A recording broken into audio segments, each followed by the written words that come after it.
നമസ്കാരം. Raft of ഫുട്ബോളിലേക്ക് എവർക്കും സ്വാഗതം. ലാറ്റിൻ അമേരിക്കൻ മേഖല വേൾഡ് കപ്പ് ക്വാളിഫയറിൽ എല്ലാവരും ആകാംക്ഷയോടുകൂടി കാത്തിരിക്കുന്ന പോരാട്ടം എന്ന് പറയുന്നത് ബ്രസീൽ അർജന്റീന പോരാട്ടമാണ്. ആ കളി 25-ാം തീയതിയാണ് ഷെഡ്യൂൾ ചെയ്തിരിക്കുന്നത്. നമുക്ക് ഇന്ത്യൻ സമയം പറയുമ്പോൾ 26-ാം തീയതി പുലർച്ചെ 5:30 ആ മത്സരം ആരംഭിക്കുക.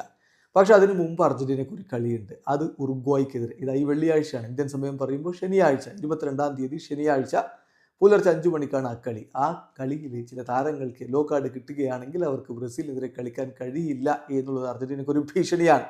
ബ്രസീലിൻ്റെ ഭാഗത്തും നിരവധി താരങ്ങൾക്ക് ഇങ്ങനൊരു പ്രശ്നമുണ്ട്. ഒരു സിംഗിൾ യെല്ലോ കാർഡ് കിട്ടിയാൽ അർജന്റീനയ്ക്കെതിരെ കളിക്കാൻ പറ്റാത്ത സ്ഥിതിയുണ്ട്. നമ്മൾ നേരത്തെ വിശദമായിട്ട് വീഡിയോ ചെയ്തിട്ടുണ്ട്. ഇപ്പോൾ നമ്മൾ അർജന്റീനയുടെ കേസ് ഒന്ന് പരിശോധിക്കുകയാണ്.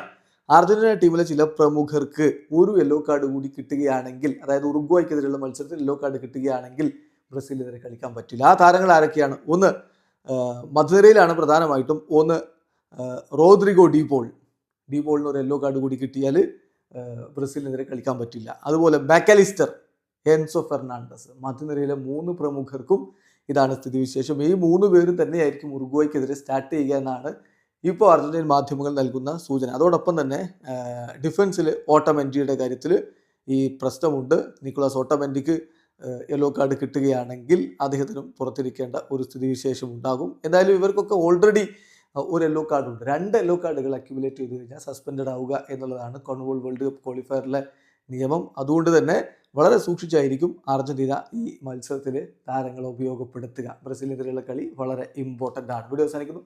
ഫുട്ബോൾ ലോകത്തെ കുൽ വിശേഷങ്ങളുമായി റാഫ്റ്റോക്സ് എത്താം.